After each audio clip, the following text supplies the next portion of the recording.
बिस्मिल्लाहिर्रहमानिर्रहीम। अस्सलाम वालेकुम सेकेंड क्लास, क्या हाल है बेटा आप लोगों को। आज के लेक्चर में हम अपना नेक्स्ट ऐसे स्टार्ट करेंगे, why I love my country और वाई आई लव पाकिस्तान। और इस ऐसे का जो टाइटल है वो ऐसे भी हो सकता है, पैट्रियोटिज्म पे ऐसे लिखें। ठीक है, इसको हम डिस्कस करेंगे। ये भी आपकी बुक से भी नहीं डिस्कस कर रही, कोशिश करो जो मैं आपको ऐसेस करवा रही हूँ यही करते जाओ, या फिर अगर आपने अपनी बुक से करना तो इन ऐसे में कोड्स हैं इनको उसमें ऐड कर लेना। ओके जी, थोड़ा सा पिछले लेक्चर का रिव्यू ले ले। पिछले लेक्चर में हमने ऐसे डिस्कस नहीं किया था। मैंने आप लोगों को एक दिन टाइम दिया था कि आप लोग जो ऐसे हमने किए हुए हैं my heroine history and pollution, उनको अच्छे तरीके से रिवाइज़ कर लो। Hopefully you have revise those two essays. अच्छा, अब और साथ हमने पहले क्या पढ़ा था, एडजेक्टिव को हमने पिछले लेक्चर में डिस्कस किया था। एडजेक्टिव की जो एरर्स है, जो एक्सरसाइज थी आपकी बुक पे, वो डिटेल में हमने डिस्कस की। तो आज हम स्टार्ट करेंगे अपना next essay, why I love my country और patriotism. A man loves what belongs to him, कि it is a human nature, कि इंसान की फितरत है कि जो उसका अपना होता है, जिससे उसका ताल्लुक़ होता है, वो उससे प्यार करता है। It may be his parents, his home और हिज कंट्री, कि वो जो उसमें उसके वालदेन हो सकते हैं, उसका घर हो सकता है, और his country. The love a man has for his country, कि वो मोहब्बत जो एक आदमी एक इंसान अपने मुल्क से करता है, उसको क्या कहते हैं, इज़ कॉल्ड पैट्रियोटिज्म। उसके लिए एक स्पेसिफिक वर्ड इस्तेमाल करते हैं, और क्या वर्ड है वो, patriotism. Patriotism mean the feelings of love for one's country. He loves his homeland despite the difficulties and hardships that he faces there, कि ही लव्स, कि वो अपने वतन से प्यार करता है, despite the difficulties and hardships, उन प्रॉब्लम्स के बावजूद, दैट ही फेसेस देयर, जो वहाँ पर वो फेस करता है। Just like a person loves his home, कि जैसे कि एक शख्स अपने घर से प्यार करता है, nowhere else feels like it, और कहीं भी वैसा फील नहीं करता जैसा कि वो अपने घर में करता है। In the same way, he loves his country and no other place of land feels like a country to him, कि इंसान अपने वतन से प्यार करता है, और कोई भी जगह उसे अपने मुल्क जैसी महसूस नहीं होती। Patriotism is your conviction, conviction mean belief, कि पैट्रियोटिज्म क्या है, हमारा बिलीफ है that this country is superior to all others because you were born in it, ये कंट्री सबसे सुपीरियर है क्योंकि तुम वहाँ पर पैदा हुए हो। कि ये लाइंस किसने लिखी हैं, जॉर्ज बर्नर्ड शॉ ने, जो बहुत बड़े प्ले राइट हैं। उन्होंने कहा है कि इंसान अपने वतन से इसलिए प्यार करता है क्योंकि वहाँ पर वो पैदा हुआ होता है। ओके जी, move to the next paragraph. Love is a great passion. Second year आपने ऐसे ही पैराग्राफ की फॉर्म में ऐसे लिखना है, love is a great passion, कि मोहब्बत एक बहुत बड़ा जज्बा है। It is natural that man loves his native country, कि ये एक फितरी बात है कि इंसान अपने वतन से, अपने मुल्क से प्यार करता है। The same case is with me, कहते ऐसी ही जो सूरत हाल है वो अपने मेरे साथ भी है। I love Pakistan because it is my dear homeland. It was a dream of Allama Iqbal. Quaid-e-Azam struggled hard against the Hindus and the British to turn it into a reality, कि अल्लामा इकबाल ने इसका ख्वाब देखा और कायद-ए-आज़म ने बड़ी सख्त कोशिश की हिंदुओं के ख़िलाफ़ और अंग्रेज़ों के ख़िलाफ़ इस ख्वाब को हकीकत में बदलने की। It appeared on the map of the world on the 14th of August 1947, कि पाकिस्तान जो था दुनिया के नक्शे पर 14 अगस्त 1947 को ज़ाहिर हुआ। Patriotism is a fountain, patriotism एक ऐसा चश्मा है, from which springs the sweet stream of love, जिससे मोहब्बत की नदी निकलती है। Thus a man becomes emotionally attach to his country, कि जो एक इंसान होता है अटैच होता है इमोशनली अपने मुल्क के साथ। So patriotism is a noble and natural passion, एक नोबल और नेचुरल पैशन है। Being a true patriot I love my country passionately, मैं अपने मुल्क से बड़ी शिद्दत से मोहब्बत करता हूँ। Nathan Hale has rightly said in this context, उसने बिल्कुल सही कहा है, I only regret that I have but one life to loss for my country, कि मुझे बहुत पछतावा है कि मेरे पास एक ही ज़िंदगी है जो मैं अपने मुल्क के लिए कुर्बान कर सकता हूँ। The next paragraph, I love my country for numerous reasons. There are many reasons I love my country. First, we are the Muslims. सबसे जो मेन बात है मुस्लिम्स हैं, and it is an Islamic state and a great fort of Islam. इस्लाम का बहुत बड़ा किला है. It was created in the name of Islam. इस्लाम के नाम पर इसको बनाया गया. It is regarded as a castle of Islam. इस्लाम का किला इसे समझा जाता है. It is the only Islamic atomic power in the world.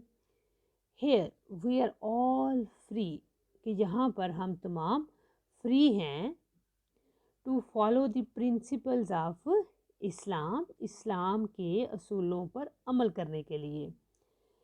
I love Pakistan because its army, its navy and its air force are strong enough to guard every inch of their sacred territory. sacred mean मुकद्दस, territory इलाका, reason.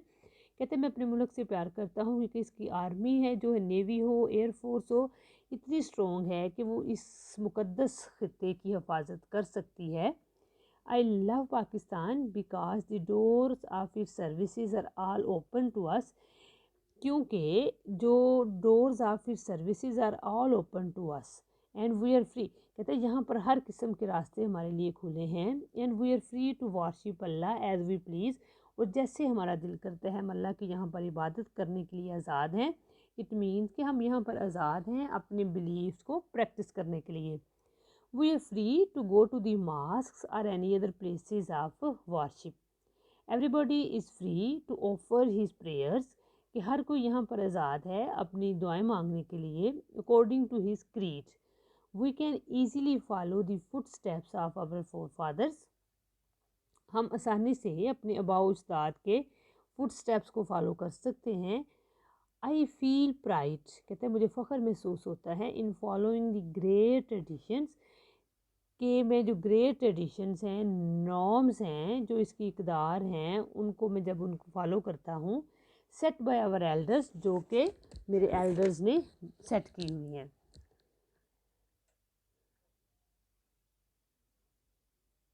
Allama Iqbal rightly says that every human loves his natural birthplace and is always prepared to sacrifice for it according to his capability, कि अपनी अपनी सलाहियत के मुताबिक हर कोई इसके लिए सेक्रीफाइस करने के लिए तैयार रहता है. Because partition is inborn passion, because partition is patriotism. Here the word is wrong, आप लोगों ने यहाँ पे क्या लिखना है, पैट्रियोटिज्म जो है वो एक पैदाइशी जज्बा है. सर वाल्टर स्कॉट ने सही बड़ी अच्छे तरीके से ये बात कही है. Breathes there the man with soul and death who never to himself had said this is my own, this is my native land, कि ये मेरी अपनी सरजमीन है, ये मेरी अपनी सरजमीन है. Secondly, I love my country because it is the soil of great personalities. मैं अपने वतन से मोहब्बत करता हूँ क्योंकि इसमें बहुत बड़ी बड़ी शख्सियात पैदा हुई. It is the place where great politicians, poets, religious leaders, players and great scientist have lived. The names of great personalities such as Quaid Azam, Allama Iqbal, Data Ganj Bakhsh, Imran Khan, doctor Abdul Qadeer and Abdul Sattar Edhi and many more. These are the people who made their country proud by doing only what they did best. कि जो वो कर सकते थे बेहतर उन्होंने किया ताकि दूसरा इस मुल्क पर फ़ख्र महसूस करें. Those who are diseased were great and those who are alive are serving this country selflessly. The people of this country are brave. हमारे मुल्क के लोग बहादुर हैं, गॉड फेयरिंग हैं, खुदा से डरने वाले हैं, हॉस्पिटेबल हैं, मेहमान नवाज हैं, काइंड हार्टेड हैं, पैट्रियोटिक हैं, अपने वतन से मोहब्बत करते हैं। Third, I love my country for its golden traditions, beautiful scenery and fertile land. It is a sweet land of valleys, mountains, flowers, rivers and gardens. As Ibrahim Lincoln said, I like to see a man proud of the place. कहते मैं ऐसे शख्स से मिलना चाहता हूँ जो कि उस जगह पर फ़ख्र करे in which he lives. I like to see a man live so that his place will be proud of him. कि ऐसे शख्स से मिलना चाहता हूँ जो ऐसे ज़िंदगी गुजारे कि उसका जो मुल्क है, उसका जो वतन है, वो उस पर फ़ख्र करे। ओके जी, सेकेंड ईयर आज के लिए ऐसे इतना ही काफ़ी है। हाफ मैंने आप लोगों के सामने रीड किया है, आप लोगों ने इसको अच्छे तरीके से लर्न कर लेना है। इसकी कोर्स को बड़े अच्छे तरीके से आपने याद करना है। जो इसका सेकंड हाफ है वो कल हम डिस्कस करेंगे। अगर वीकेंड भी आ जाएगा तो आप लोग इस ऐसे को अच्छे तरीके से प्रिपेयर कर लोगे। ओके जी, no move to your pairs. 241 से आज हम पढ़ेंगे नाउ एंड देन, कभी कभार। Now and then we meet our old friends. Null and void, this contract is null and void, कि अब ये मुआहदा ख़त्म हो गया है। ऑफ एंड ऑन, कभी कभार। It rained off and on. Offhand, फॉरन, they decided offhand to take a trip. Second year कल भी मैंने यही इडियम्स नहीं दिए थे, मुझे लग रहा है। चलो ओके जी, इन्हीं को दोबारा से रिवाइज कर लेना। साथ ऐसे आप लोगों का 245 पे oily tongue, he flatters everyone as he has got an oily tongue. On behalf of, किसी के तौर पर। I will sign the agreement on behalf of my brother. On the air, the interview will be on the air tomorrow. On the whole, the novel is pretty good once for all. Let's settle this problem once and for all. Once in a blue moon, people like Qadir Khan was born once in a blue moon. Okay जी, कल इंशाल्लाह ताला 251 से 260 तक पढ़ेंगे। मैंने book पे टिक कर लिया। सब ये मुझे भूल जाते हैं जब, इसलिए रिवाइज़ हो जाते हैं। ठीक है, चलो इनको रिवाइज़ कर लेना साथ ऐसे आप लोगों का। ओके जी, आगे आपकी करेक्शन। आज हम टॉपिक स्टार्ट करेंगे अपना वर्ब। वर्ब आपको जैसे पता है वर्ब क्या होता है। वर्ब बोलते हैं फेल को। कोई भी जो काम है वो हमारा वर्ब कहलाता है। इसकी जो मिस्टेक्स हैं थोड़ी सी लर्न करने वाली हैं, अच्छे तरीके से समझने वाली हैं, याद करने वाली हैं। इसलिए आप लोगों ने इनको बड़े ध्यान से याद करना है। जैसे रूल नंबर 34 है कि ये कुछ वर्ब्स हैं जिनके बाद हम प्रेपोजिशन का इस्तेमाल नहीं करते। आप लोगों ने ये वर्ब्स सारे फर्स्ट ईयर सेकेंड ईयर याद कर लेने हैं। ये वर्ड्स फर्स्ट क्या है? Love, hate, marry, reach, resemble, affect, control, no use, ask, request, tell, order, resign, sign, attack, inform and discuss. After all these verbs we don't use preposition. She resembles to her mother. To यहाँ पे गलत होगा, she resembles her mother.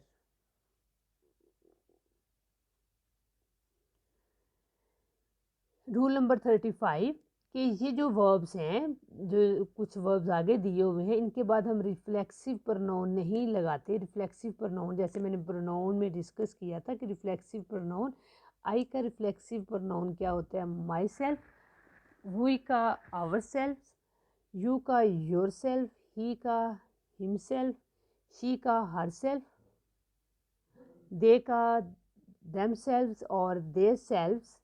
These are the reflexive pronouns. अब ये जो नीचे वाले words हैं इनके बाद हम क्या करेंगे? रिफ्लेक्सिव प्रोनाउन हम इस्तेमाल करेंगे। Avail, AVAIL, avail. अवेल के बाद आप रिफ्लेक्सिव प्रोनाउन लगाएंगे but according to the subject. जो आपका सब्जेक्ट होगा उसके अकॉर्डिंग आप रिफ्लेक्सिव प्रोनाउन अवेल के बाद आप लगाएंगे। फिर एब्सेंट है, एब्सेंट के बाद भी रिफ्लेक्सिव प्रोनाउन आप लगाएंगे। एक्विट के बाद भी रिफ्लेक्सिव प्रोनाउन आप लगाएंगे। रिज़ाइन के बाद भी लगेगा। अवेंज के बाद भी हम रिफ्लेक्सिव प्रोनाउन का इस्तेमाल करेंगे। इंजॉय के बाद भी, अप्लाई के बाद भी। यहाँ पे लिखा हुआ है सबके साथ वन सेल्फ, वन सेल्फ, ये उन्होंने जस्ट आपको एक्सप्लेन किया हुआ है। वन सेल्फ नहीं लगाना, फॉर एग्जांपल जैसे I resign to the fate है और आई का रिफ्लेक्सिव प्रोनाउन मैंने आपको बताया myself, I resign myself to the idea. अगर यहाँ पे ही होता तो हमने हिमसेल्फ लगाना था, अगर दे होता फिर देम सेल्फ, अगर शी होता फिर हमने हर सेल्फ लगाना था। आप लोगों ने इन वर्ड्स को लर्न कर लेना। कौन से वर्ड्स हैं? Avail, absent, acquit, resign, avenge, enjoy and apply, कि इनके बाद हमने रिफ्लेक्सिव प्रोनाउन का इस्तेमाल करना है। रूल नंबर 36 है सेकेंड ईयर कि ये जो वर्ब्स कुछ दिए हुए हैं इनके बाद रिफ्लेक्सिव प्रोनाउन हमने नहीं लगाना।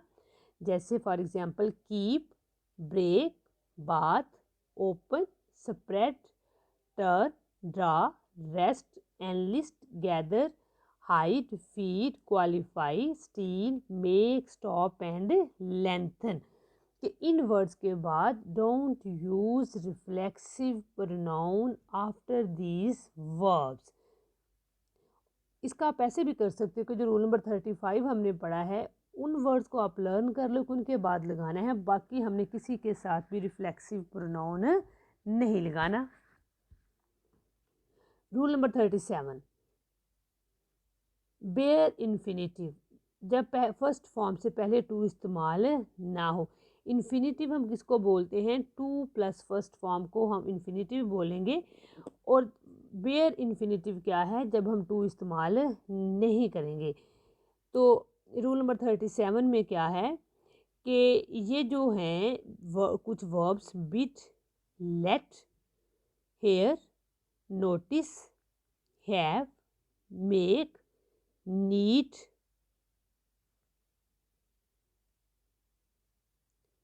डेयर, डेयर मीन जुरत करना, had better, watch, behold, observe, see, feel, but, rather than, except and rather, कि इनके साथ आपने टू नहीं लगाना। These are the bare इन्फिनिटिव्स।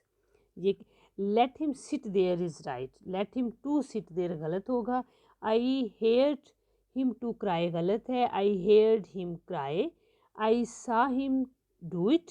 These, बस ये सारे these are the bare infinitives. आप लोगों ने ये वर्ब्स याद कर लें कि इनके साथ आपने टू नहीं लगाना। ओके जी, सेकेंड थोड़ा सा मैं दोबारा से रिवाइज करती हूँ वर्ब को, क्योंकि ये डिफ़िकल्ट हैं, आप लोगों ने इनको लर्न करना है। 34 पे क्या है कि ये जो कुछ वर्ब्स दिए हुए हैं इनको आपने अच्छे तरीके से याद करना है कि इनके बाद आपने प्रेपोजिशन नहीं लगाना। नेक्स्ट जो था 35 पे था, कुछ वर्ब्स हैं इनके बाद आपने रिफ्लेक्सिव प्रोनाउन लगाना है, ठीक है। और फिर 36 पे है जिनके साथ नहीं लगाना। 37 पे कुछ वर्ब्स हैं जो कि बेयर इन्फिनिटिव्स हैं कि इनके साथ आपने टू नहीं लगाना। ओके जी, let's discuss the exercise of the verb. The USA attacked on Afghanistan. हमने रूल नंबर 34 में पढ़ा कि अटैक के साथ प्रेपोजिशन हमने नहीं लगाना, तो हम क्या करेंगे? The USA attacked Afghanistan. He was enjoying in the fair. Rule number 35 पे सेकेंड ईयर आओ। इंजॉय के बाद आपने रिफ्लेक्सिव प्रोनाउन लगाना है। ही वॉज इंजॉइंग, यहाँ पे सब्जेक्ट इज ही, तो रिफ्लेक्सिव प्रोनाउन क्या आएगा? He was enjoying himself in the fair.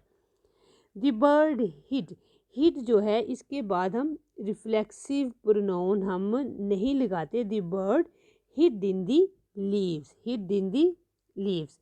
He is keeping himself, keep के बाद भी जैसे रूल नंबर हमने क्योंकि पढ़ा है कि कुछ स्पेसिफिक वर्ड्स हैं जिनके बाद रिफ्लेक्सिव प्रोनाउन लगाना है, बाकियों के साथ नहीं लगाना। He is keeping very busy nowadays. He let me to go, let जो है बेयर इन्फिनिटिव है, इसके बाद हम इसके बाद हम टू नहीं लगाते। ही लेट मी गो, ही लेट मी गो।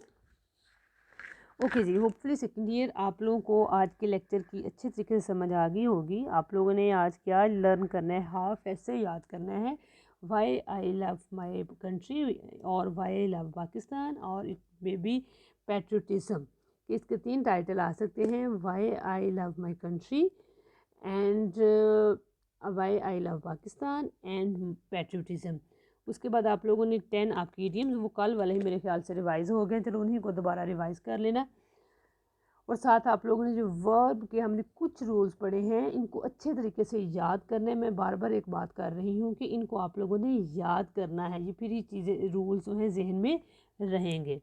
ओके जी, अल्लाह हाफिज़।